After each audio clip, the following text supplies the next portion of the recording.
So today we're talking about angles, how to name them and how to classify them.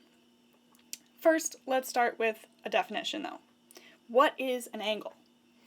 An angle is just something that's formed by two rays that have a common endpoint, and that endpoint is called a vertex. So let's take a look at this diagram. I have two rays that form the sides of this angle. Now, I know it's a ray because I have a point on one side and an arrow on the other side. Now, we'll call these sides, and the way we label them is similar to a line, but instead of 2 points with a double-sided arrow above it, we have 2 points with a single-sided arrow above it, and that shows us that it's a ray. The next important piece is the vertex. The vertex is just the point where the two rays meet. It's like the corner, the meeting place. And that vertex is a point. And here on this diagram, that's point A. So how do we name these angles? Well, the most precise way to name it is going to be with 3 letters. But the order of the letters matters. The middle letter has to be the vertex. And the other 2 letters are points on the sides of the angle. One has to be from one side and one has to be from the other side. So the angle in my diagram here, I could name it angle BAC or angle CAB. We use that angle sign in front of them to represent that it's an angle. Now, I could not name this angle ABC because the vertex has to be the middle letter. Now, sometimes we can actually only use one letter to name the angle, but we can only do this when it's obvious which angle we're talking about. It's only when there's only one angle that's being formed with that point as the vertex. So in this case, it's obvious that if I were to say angle A, we're talking about that same angle. We can also use one number if it's labeled with numbers.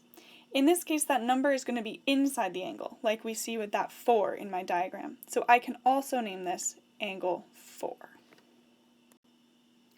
Now let's do an example for practice. We need to name the vertex of this angle. Well, the vertex is just the point where the sides or rays of the angle meet. That's point N.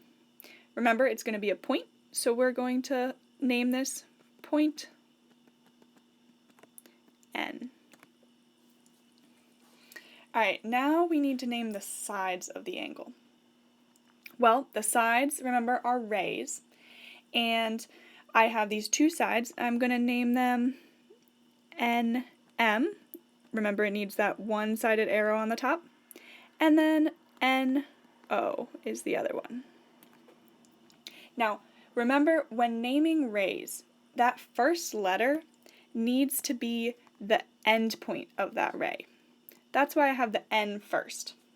And then the second letter when we're naming a ray can be any other point on that ray. So it would be incorrect for me to write this as ON, because the end point needs to be the first letter. So N has to be first here. Now, I need to name this angle in 3 different ways. So, first of all, the way with 3 letters. Remember, the vertex needs to be in the middle, so I can name this angle MNO,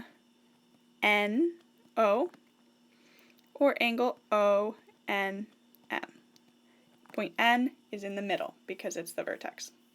And then also I can name it with just one point in this case, since it's obvious which one I'm talking about. There's no other angle to be confused with here, so I can name it angle N. Now we need to talk about classifying angles in terms of how big they are. The first kind of angle is a right angle. We see right angles everywhere. The corners of a piece of paper are probably right angles. The angle between the wall and the floor of your room is a right angle. They're everywhere. We see them all the time. And we measure that to be 90 degrees. And if we have a diagram and we have a right angle, we use a little box in the corner to show that it's a right angle so that we know for sure. But it's important to know that if we have a diagram and there's not a box on the angle, we can't assume that it's a right angle. We should assume it's not unless we're told otherwise. The next type of angle is what's called an acute angle. An acute angle is a small angle. It is less than that 90 degrees. It's less than, smaller than a right angle. So we can see that drawn here. The dashed line is what a right angle would be. But we can see those two rays are smaller than that right angle. The third type of angle is an obtuse angle. An obtuse angle is a big angle. It's going to be bigger than that right angle, bigger than 90 degrees. But it is also going to be less than 180 degrees. Now 180 degrees would be as if there was just a straight line across. And so it's going to be between that right angle and then all the way across the other direction as a straight line. That's going to be an obtuse angle. Now the last kind of angle is called a straight angle, and that is when the angle is equal to 180 degrees. And that happens when our two rays just go completely in opposite directions from each other. So it really just looks like a straight line. That is what we call a straight angle, and that's measured at 180 degrees. Now let's do a little bit of practice to get comfortable with these. So I need to name and classify each of these angles. So angle 1, this is named with a number, is this angle right here.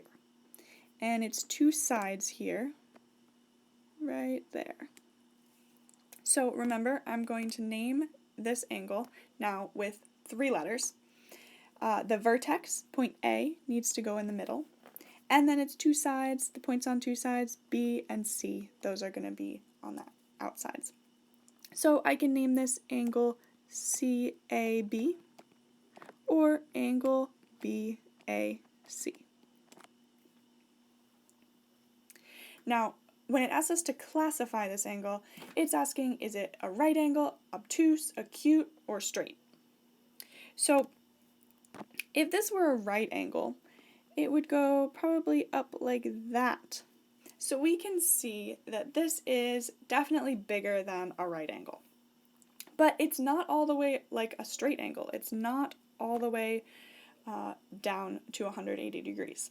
So since it's between 90 and 180, between a right and a straight angle, it is going to be an obtuse angle.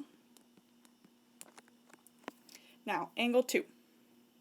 Angle 2 is this one right in there. It's the small one. And its sides are right here that I'm highlighting in green.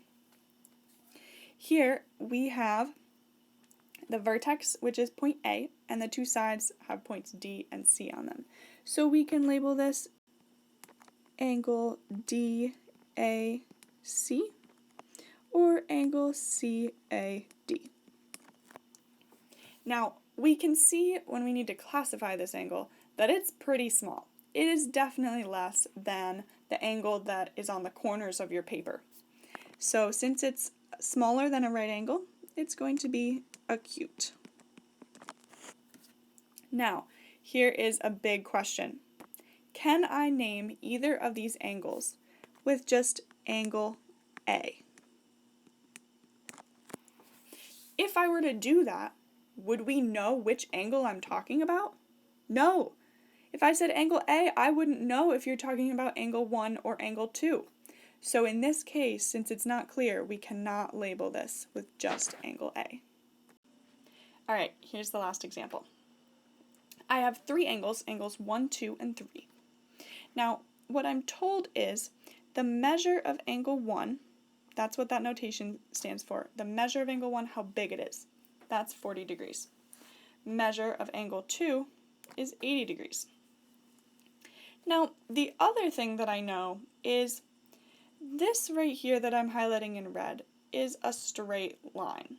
It's actually a straight angle, which means that is 180 degrees. So if I were to add angle 1, angle 2, and angle 3 together, that should give me 180 degrees to form that straight angle. So we can just make an equation. I'm going to say the measure of angle 1 plus the measure of angle 2 plus the measure of angle 3 equals 180 degrees. Now I was told the measure of angle 1 is 40 and the measure of angle 2 is 80, and I want to find the measure of angle 3, and that still equals 180 degrees. So I'm going to combine like terms. 80 plus 40 is 120, plus the measure of angle 3 is 180. Subtract 120 from both sides. This is just a little bit of algebra at this point. And I get the measure of angle 3 equals 60 degrees.